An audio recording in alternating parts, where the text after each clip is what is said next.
ధనిక రాష్ట్రమని గొప్పలు చెప్పుకుంటున్న తెలంగాణ ఇప్పుడు దివాలా దిశగా పయనిస్తుందని బీజేపీ కిసాన్ మోర్చా నల్లగొండ జిల్లా ఉపాధ్యక్షుడు కాసాల వెంకరెడ్డి ఆరోపించారు. నాంపల్లి మండలం నెమల్లగూడెంలో విలేకరుల సమావేశంలో జిల్లా కార్యదర్శి బొంత వెంకటయ్యతో కలిసి ఆయన మాట్లాడారు. రాష్ట్ర ప్రభుత్వ ఉద్యోగులకు సకాలంలో జీతాలు ఇవ్వలేని పరిస్థితి నెలకొందని ఆయన ఎద్దేవా చేశారు. అదేవిధంగా ఆసరా పింఛన్దారులకు డబ్బులను సకాలంలో చెల్లించలేని దుస్థితి నెలకొందని వ్యాఖ్యానించారు. మద్యం ధరలను పెంచి ప్రభుత్వం పేద మధ్యతరగతి కుటుంబాల నడ్డి విరుస్తుందని ఆయన ధ్వజమెత్తారు. బీజేపీ నాయకులు చల్లమల కాంతారెడ్డి, కురాకుల శంకర్, ఎడ్ల రమేష్ తదితరులు పాల్గొన్నారు. తెలంగాణ రాష్ట్రం దివాలా దిశగా పయనిస్తా ఉంది. ధనిక రాష్ట్రమైనటువంటి తెలంగాణ నేడు అప్పుల్లో కూరుకుపోయి ఆగమైంది.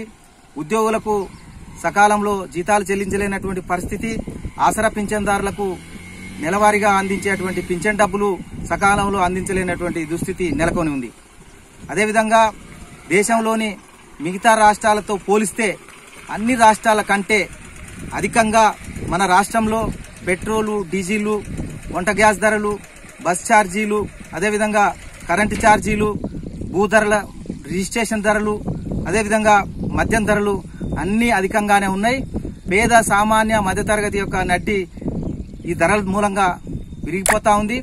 కావున రాష్ట్ర ప్రభుత్వం ఈ యొక్క ప్రజానికానికి ఎటువంటి ఇబ్బందులు లేకుండా ఈ పెంచిన ఈ ధరలన్నింటినీ తగ్గించాలని చెప్పి రాష్ట్ర ప్రభుత్వాన్ని మీ ద్వారా